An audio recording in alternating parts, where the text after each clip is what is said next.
दिल्ली में एक संस्थान चलता है जहां यूपीएससी की आईएएस आईपीएस की तैयारी कराई जाती है। दृष्टि नाम का संस्थान, सुने कुछ लोगों ने नाम? दृष्टि। इस दृष्टि नाम के संस्थान के जो मालिक हैं, संयोजक हैं, कोऑर्डिनेटर हैं, उनका नाम है विकास दिव्य कीर्ति। कुछ लोगों ने नाम सुना? आजकल बहुत वीडियो वायरल होते हैं उनके, विकास दिव्य कीर्ति। ये बहुत धीरे से और धैर्य से बोलते हैं, बड़े समझाकर बात को कहते हैं। अच्छे शिक्षक हैं, अपनी बात को दूसरे के हृदय में रखने में इन्हें बहुत महारत हासिल है। वीडियो में वो कह रहे हैं कि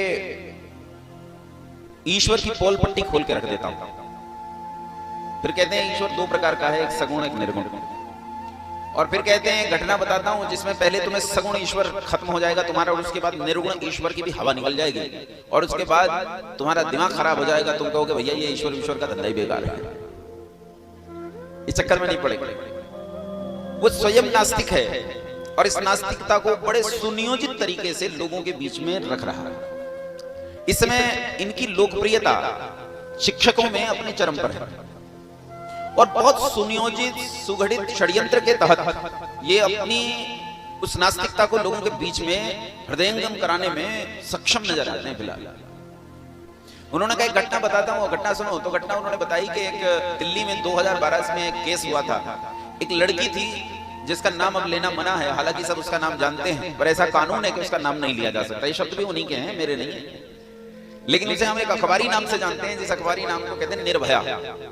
सुना निर्भया केस, निर्भया कांड। एक लड़की बस में चढ़ी, रात्रि के 11 बजे के आसपास की घटना है। बस में चढ़ी और बस में 5 शरारती गुंडे बदमाश थे जो किसी शिकार की तलाश में थे।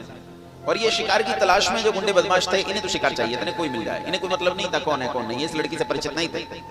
इन्हें वो लड़की फंस गई और इन्होंने उस लड़की का शिकार कर लिया, उसे बुरी तरह मार डाला, भयंकर हत्या उसकी की इन्होंने। यहां तक कि उसके शरीर के अंदर इन्होंने रोड डाल दी। कैसे रोड डाली गई होगी, एक एक अंग फटा होगा, वो बता रहे हैं इस घटना को। और बताते हुए कहते हैं कि ईश्वर में 3 गुण विद्यमान बताए जाते हैं, एक सर्वज्ञ, एक सर्वशक्तिमान और एक सर्वव्यापक।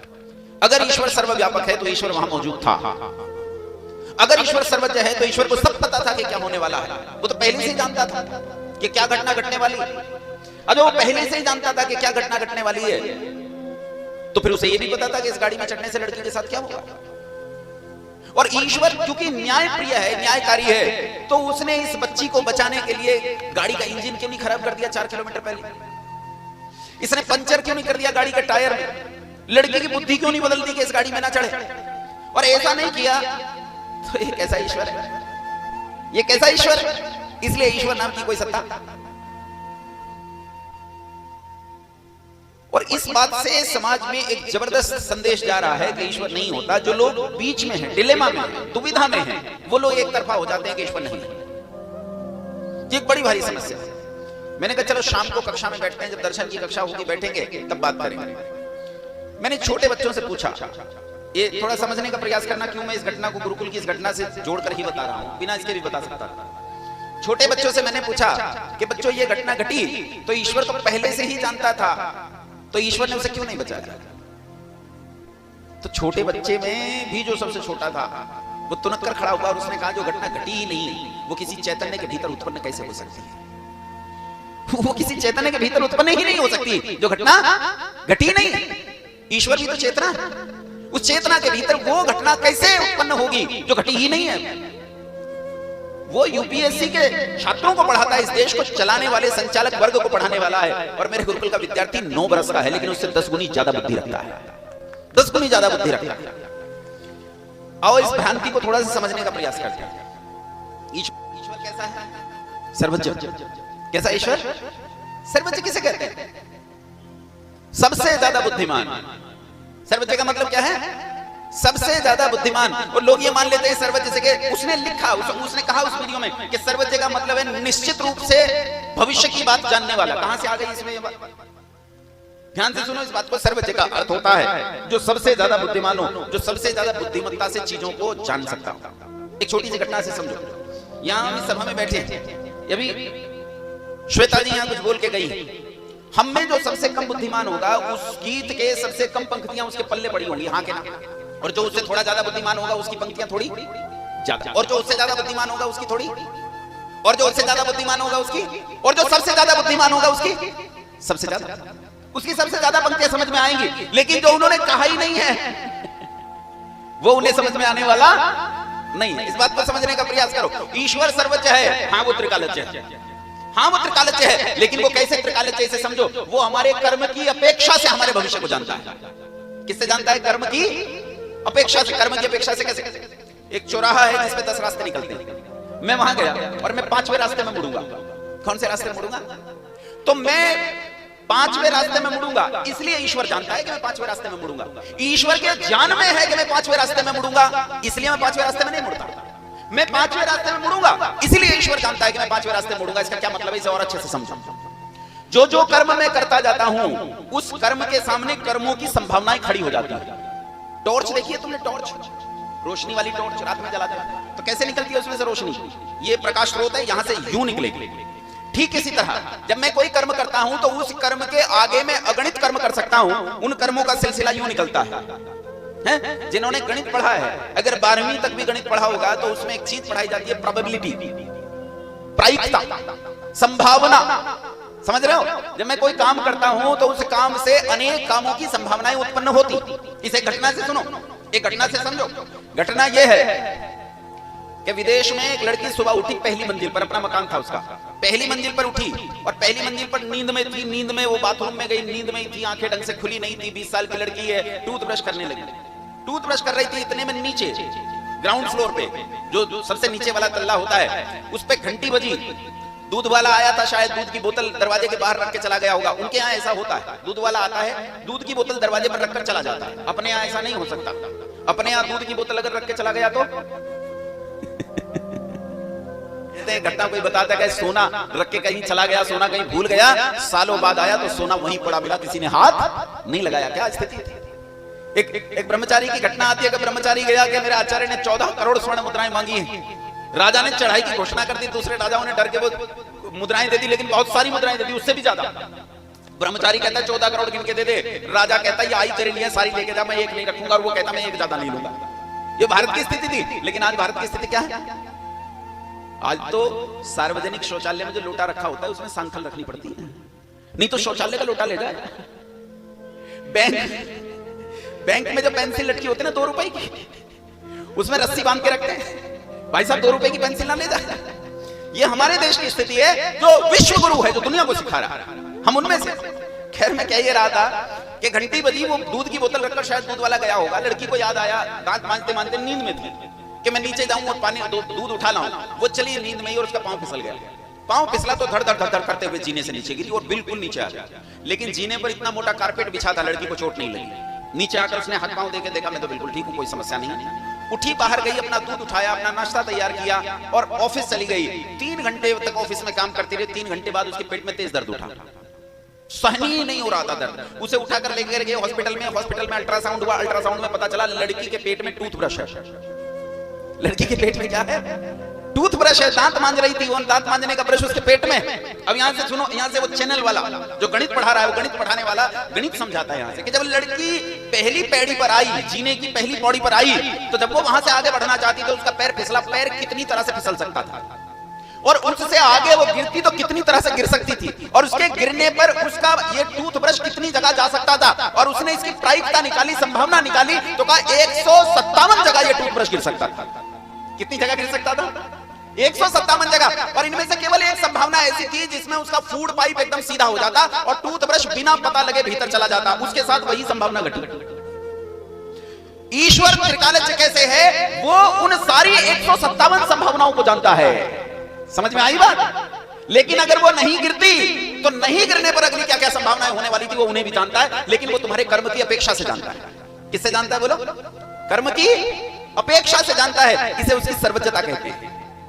लड़की वहां थी, अब वो बस में चढ़ी और उसके साथ बलात्कार हुआ, उसकी हत्या कर दी गई। इसमें हर कर्म के बाद जितनी संभावनाएं बन रही थी, उन सारी कार्मिक संभावनाओं को ईश्वर जानता है। लेकिन वो उसमें हस्तक्षेप नहीं करता। ईश्वर हस्तक्षेप नहीं करता। क्यों नहीं करता? क्योंकि ये ईश्वर का काम नहीं है। ईश्वर के 6 काम हैं। पहला काम, ईश्वर सृष्टि का निर्माण करता है। दूसरा, सृष्टि का पालन करता है।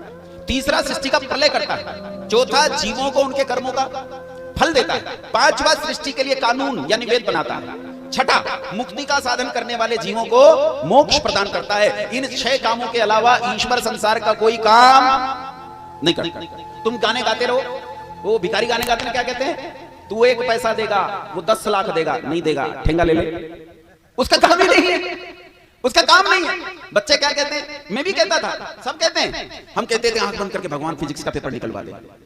क्यों निकलवाए वो फिजिक्स का पेपर, उसका काम नहीं है। माएं भी सोचती हैं भगवान मेरे लड़की की नौकरी लगवा दे, इसकी फैक्ट्री चल रही है, ये तुम्हारी नौकरी लगवा दे, ये इसका काम नहीं है। ये तुम्हारे पुरुषार्थ, तुम्हारे कर्म का परिणाम है, वो तुम्हारे फल की रक्षा करता है। किसकी रक्षा करता है, जो कर्म करते हो उसके फल की रक्षा करता है, ये उसका काम है। इसलिए हम क्या सोचते हैं, हमने ईश्वर को निरा मनुष्य जैसा समझ लिया। ईश्वर को कैसा समझ लिया, मनुष्य जैसा। असल बात यह है, जो अदृश्य चीजें हैं उन्हें मनुष्य के रूप में देखने की कोशिश करता है। जैसे भूत प्रेत होते हैं तो भूत दिखाई नहीं देता है, तो भूत किसके देखता है, पुरुष प्रधान समाज में भूत होते हैं, सिरकटा सरदार, छलावा, हैं पुरुषों जैसे भूत, और स्त्रियों के समाज में चुड़ैल, डायन होते हैं, सब पुरुष ही हैं। तुम में से कितनों ने आज तक भैंस का भूत देखा? तुमने भैंस के भूत की कहानी सुनी, गधे का भूत सुना, सुअर का भूत किसी को चिपटा हो, बोलो, ततैये का भूत चिपट गया, कौवे का भूत आया हो, कहीं आया है? तितली का भूत नहीं। मनुष्य अदृश्य चीजों को अपने रूप में देखने की कल्पना करता है, मानवीय प्रवृत्ति है। वो चीजों को पर्सोनिफाई करता है, उनका व्यक्तिकरण करता है, हम चीजों को व्यक्ति बनाकर देखते हैं। जैसे जल क्या है भाई, जल क्या है, अरे पानी बहता है, ऊपर नदी से बहकर आता है, सारे देश में बहकर चला जाता है, समुद्र में गिर जाता है, जमीन से निकलता है, आसमान से बरसता है। लेकिन जब हम जल के बारे में कहते हैं जल देवता, तो टीवी वाले कैसा जल देवता बनाते हैं, आदमी जैसा।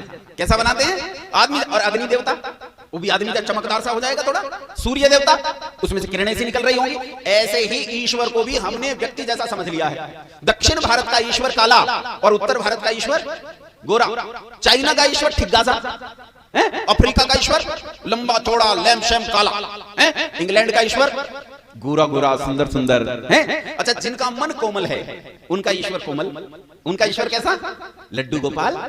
अरे हाँ हिलाओ, तुम्हारे तो घरों में रखा होगा, बताओ किस किस के पास लड्डू गोपाल है, हाथ खड़े करो। देखो कई धार्मिक महिलाएं बैठी हैं, बाकी तो सब ये नास्तिक हैं। हाथ पूरा, हाथ खड़ा करो पूरा, देखो देखो। तो जिनका मन कोमल है उनके घरों में ईश्वर कैसा है, लड्डू गोपाल। और जिनका भयानक मन है उनके घर में रामचंद्र जी कैसा, धनुष बाण ताने हुए। जो जैसा है, जैसा विचार करता है उसने वैसा ईश्वर को घड़ लिया। सबके अपने अपने घड़े हुए ईश्वर हैं, और लोग अपने अपने घड़े हुए ईश्वरों से अपने घड़े ईश्वरों के गुणों के हिसाब से बात करते हैं। समझ में, गुणों को भी हमने अपने आप घड़ लिया है। अच्छा, जब मैं ईश्वर को मनुष्य जैसा मानता हूं तो ये विचार कहां से आया? अभी आचार्य जी एक बात कर रहे थे सनातन की, सनातन धर्म की बात कर रहे थे। ये विचार कहां से आया कि मनुष्य ने ईश्वर को मनुष्य जैसा मानना शुरू किया है? कहां से आया विचार? मैं बताऊं कहां से आया। एक पुरानी फिल्म है, उसका गाना है, याद करो, फिल्म गाना है, ये बड़ी समस्या है मेरे साथ में, गीत भूल जाता हूं। जाने वालों जरा मुड़ के देखो इधर, एक इंसान हूं मैं तुम्हारी तरह, जिसने सबको रचा अपने ही रूप में, उसकी पहचान हूं मैं तुम्हारी तरह। कोई फिल्म थी दोस्ती, लंगड़े और अंधे की मित्रता थी उसमें, उसका गीत है, ध्यान से सुनो क्या कह रही है दूसरी पंक्ति, जिसने सबको रचा अपने ही रूप में, उसकी पहचान हूं मैं तुम्हारी तरह। यानी अल्लाह ने आदम को अपने रूप में रचा। ये गीत किसने लिखा? मजरू सुल्तानपुरी नाम के एक मुसलमान ने, और गाया किसने? मोहम्मद रफी नाम के एक मुसलमान ने। और ये विचार कहां से आया? ये विचार आया कुरान से। कहां से आया विचार? क्योंकि कुरान कहता है कि अल्लाह ने आदम को अपने रूप में रचा। बाइबल में आता है, और फिर हमारे यहां भी आ गया, हम सब मानने लगे। टाइम हो गया? हाँ, टाइम हो जाए तो बता देना, टाइम होने पर उसके घर वालों को गंगा जल डालने का अवसर तो मिल जाए। ये विचार कुरान का, बाइबल का है, हमारा विचार नहीं। हमने ईश्वर को मनुष्य जैसा मान लिया। तो ईश्वर को जो मनुष्य जैसा मानते हैं, 2 हाथ बनाएंगे, लेकिन सोचेंगे मनुष्य से ज्यादा ताकत होती है ईश्वर में, तो कितने हाथ बनाएंगे? 4 बनाएंगे। एक दंत दयावंत 4 भुजाधारी, या 8 हाथ बनाएंगे, या 10 हाथ, या 1000 हाथ बनाएंगे। वो मनुष्य को, वो ईश्वर को मनुष्य जैसा देखना चाहते हैं, और वैसे ही ईश्वर से कामों की अपेक्षा भी करते हैं। सोचते हैं रावण को मारने के लिए कौन आएगा? भगवान आएगा। कंस को मारने के लिए कौन आएगा? भगवान आएगा। लेकिन क्या राम ने भी ये सोचा था कि रावण को मारने के लिए भगवान आएगा? अगर राम जी ने ये सोचा होता कि रावण को मारने के लिए भगवान आएगा, तो रावण मरता? रावण मरता? रावण कभी नहीं मरता। इसलिए बंधुओं, ईश्वर ऐसी सत्ता नहीं है जैसी हमने अपने मन में घड़ ली है। विकास देवी कीर्ति जी ने भी ईश्वर की सत्ता को अपने हिसाब से अपने मन में घड़ लिया है, और वो ईश्वर को सर्वशक्तिमत्ता को ऐसा मानते हैं जैसे पुलिस आकर बचाती है, जैसे आर्मी आकर बचाती है, ऐसे पुलिस, आर्मी, सिपाही, सैनिक की तरह वो आकर उस लड़की को बचाता है। ऐसा नहीं होता, ऐसा नहीं होता। ईश्वर एक अलग प्रकार की सत्ता है, और उस सत्ता का कार्य व्यवहार यह है कि वो तुम्हारे किए गए कर्मों की रक्षा करती है, ना वो तुम्हें बचाती है, ना तुम्हें मरवाती है, ना वो तुम्हारे मारने के लिए कोई षड्यंत्र बनाता है, न तुम्हें बचाने के लिए कोई कार्य योजना बनाता है। उसका इन चीजों से कोई लेना देना नहीं है। इसलिए ईश्वर की सत्ता को यदि वो ठीक से समझ लेते तो ऐसी गड़बड़ी ना होती। ईश्वर सर्वशक्तिमान है, इसका मतलब है उसे अपने काम करने में किसी साधन की कोई जरूरत नहीं पड़ती, उसे पृथ्वी बनाने में किसी लैब की जरूरत नहीं पड़ती है, उसे सूर्य बनाने के लिए किसी लैब की जरूरत नहीं पड़ती। ईश्वर सर्वव्यापक है, सर्वव्यापक है, लेकिन अपने उन्हीं गुणों के साथ सर्वव्यापक है, जो गुण उसके अपने हैं, उन्हीं कर्मों के साथ सर्वव्यापक है। इसलिए लड़की गाड़ी में चढ़ी, ये उसका अपना कर्म था। लड़की मरी, ये उसने अपने कर्म का क्या भोगा? परिणाम भोगा। उन गुंडे बदमाशों ने लड़की के साथ दुराचार किया, ये उनका कर्म था, और उसके बाद दुख भोगा, ये उसका परिणाम था। फल नहीं भोगा, अभी फल नहीं भोगा, फल भोगेंगे अगले जन्म में। जो कर्म किया है उसका फल अभी भोगना बाकी है। अभी तो केवल प्रभाव और परिणाम भोगा है। केवल दो चीजें कर्म की इस जन्म में भोगते हैं, एक प्रभाव और एक परिणाम। फल नहीं भोगते, फल भोगेंगे अगले जन्म में, और जब अगले जन्म में जाकर वो फल को भोगेंगे तब जानेंगे कि कितना बुरा किया था। लोग कहते हैं कि याद रहेगा, नहीं, याद नहीं रहेगा। तो याद नहीं रहेगा तो फिर उन्हें कैसे पता चलेगा कि हमने बुरा कर्म किया था? अरे भैया, बुद्धिमान उसी को कहते हैं जो दूसरों के किए जाते हुए कर्म को, कर्म फल को देखकर जान ले कि किस कर्म का क्या फल होता है। स्वयं पर ही भुगत कर कौन जान सकता है? मैं आग में कूदने से मर जाऊंगा, इस बात को भुगत कर कौन जानेगा? वो तो मर गया। वो दूसरे को देखता है कि दूसरा आग में कूदा तो मर गया जलकर, इससे वो सीखता है। इसीलिए वो जानेंगे जरूर कि मैंने जो बुरा काम किया था उस बुरे काम का फल मैं भोग रहा हूं।